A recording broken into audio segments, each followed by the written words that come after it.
Hi, welcome to learning target number 4. We're on our essential question, how do we perceive depth? What you're going to want to do right now is make sure you have your notes packet out that I gave you on Friday and turn to the slide that has this image with the baby on it. Alright, so psychologists are interested in if we're born with the ability to perceive depth or do we learn it? Not to mention, like, how do we actually perceive depth? So one of the first studies that was done on depth perception was this visual cliff study. And the visual cliff is this table that you see here. Okay? Now, these studies were developed by psychologist Eleanor Gibson, you want to write down in your notes, and Richard Walk, like I'm walking to the office. Okay, anyways, now, how this table was constructed was that there was a bottom of the table that was this checkered color, and then the other side of the table was clear see-through glass. Now you can see how depth perception plays a role in this visual cliff that was created here. Now what they did was they put children inside of this table and they wanted to see how children would react to the clear side of the table. And what they found was that there were reactions to the visual cliff where it occurred, that threshold between the clear and the checker. Mainly they found it in infants that were older than 6 months. Now, this makes sense. First of all, like, this is when kids are kind of able to crawl, and so otherwise babies just roll around, and I think it would be harder for them to kind of see this visual cliff that they had created and to be able to sense that there might be potential danger right here. I mean, babies who are rolling around generally don't sense that there is a problem with rolling around, and that's why sometimes they roll right off of their changing tables. Anyways. So, they found that they did in fact hesitate to go on this clear side of the table. What this indicated was that they could in fact perceive depth at this age of 6 months, and that they associated this clear side with the potential danger. So, anyways, it's kind of interesting actually, like developmental psychologists, they think that crawling and depth perception are linked. And they believe that because they think that crawling actually helps infants to be able to understand our three-dimensional world. And so that's kind of interesting to kind of think about, because if we didn't crawl first, we would walk, okay? And so we would be much higher up to kind of learn about our three-dimensional world, and how we learn is we fall, which could be very dangerous. So we would have further to fall if we were standing up versus if we were crawling. It's kind of an interesting hypothesis or theory, I guess. Now, there were some other studies that were done on depth perception with children, and this study was where they took these goggles and they put them on babies. We're talking about babies that are 2 weeks old on up to 6 months old. And what the goggles did was I'm just imagining these poor babies with these goggles on and probably not wanting to have them on. But anyways, what the goggles did was they created like a virtual reality for the baby. And the virtual reality was this ball that was either rolling away from them or rolling toward them.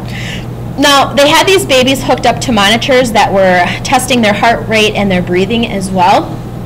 And anyways, what they found was that as the ball was rolling closer to them, the baby's heart rate would increase and their breathing would increase, suggesting that they did have some ability for depth perception, which means that, with all these studies combined together, that depth perception is something that's definitely inborn. I shouldn't say definitely, but probably inborn, and probably influenced by genetic programming, and is probably something that unfolds in early development of human beings.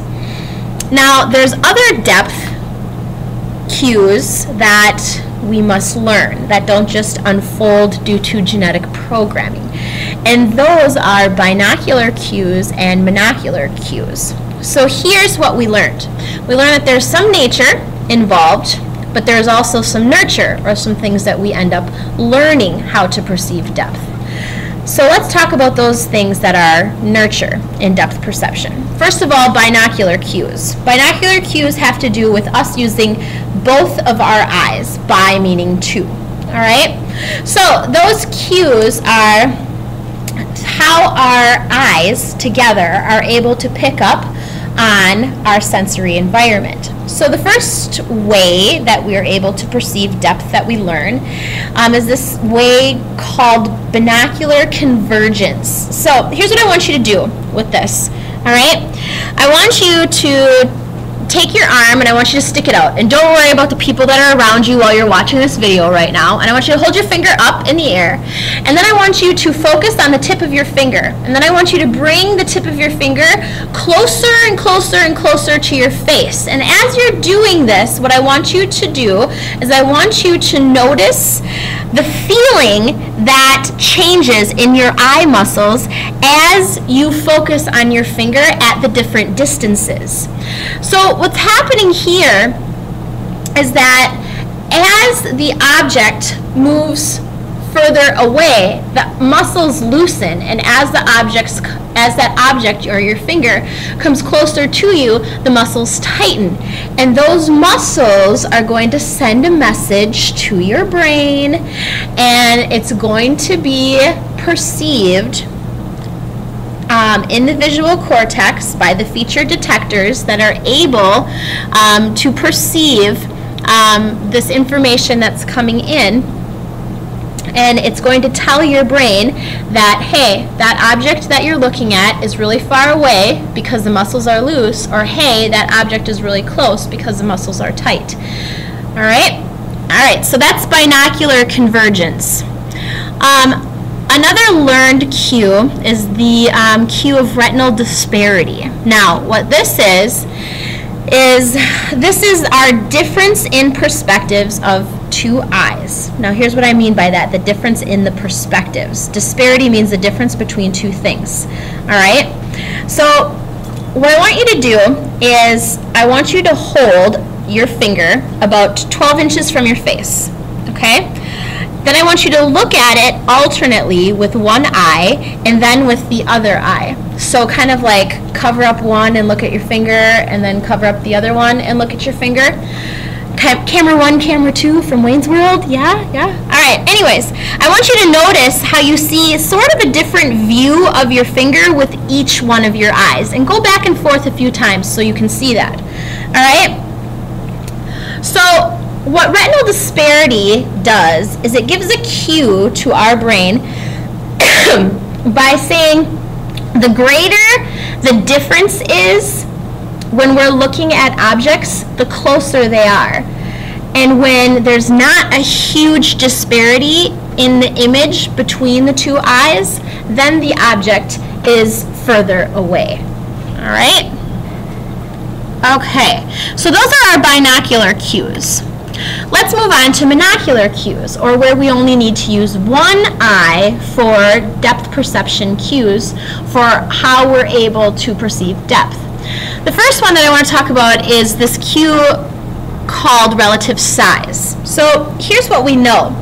We know that when we look at objects, an object that is very large is much closer to us than an object that is further away. And we know that as that object comes closer to us, that it's not growing into like a giant, but it's actually just getting closer to us. And when it goes further away, it's not shrinking into a tiny, tiny little human being or ball or whatever it is that we're looking at, but it's actually just further away. And that's a monocular cue of depth. Likewise, light and shadow also play a role in our depth perception, okay? If you take a look here, depending upon where the shadow lies, that can tell us how far away an object is, okay?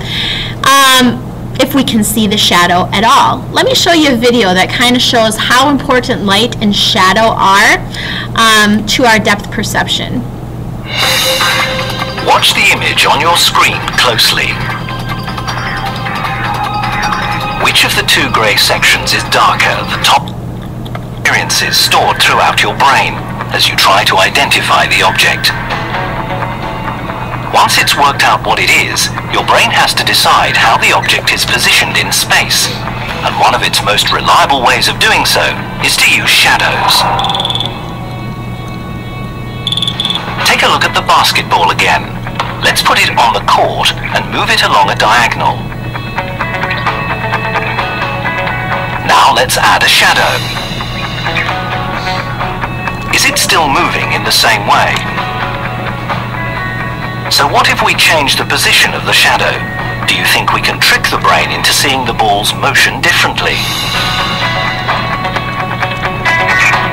Now it looks as if the ball is rising and sinking. Let's tweak the shadow one more time.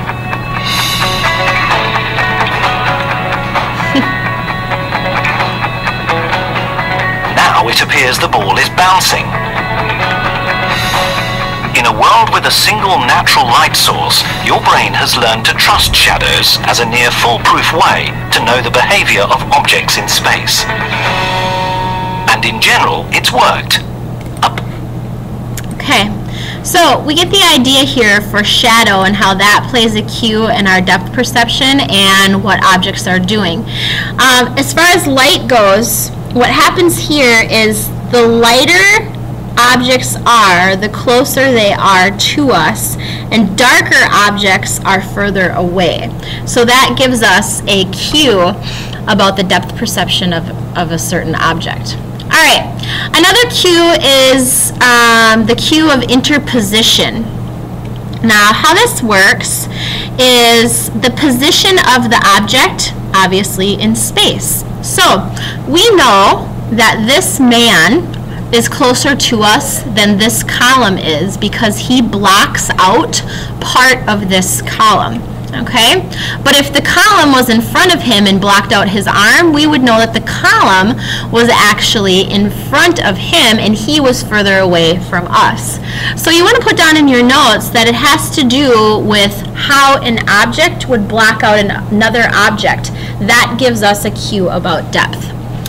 Now, this concept of relative motion is kind of interesting, and sometimes it's also called motion parallax. Now, this has to do with us moving and objects being stationary. We can get a cue about depth perception from when we're moving and how fast the objects are moving past us.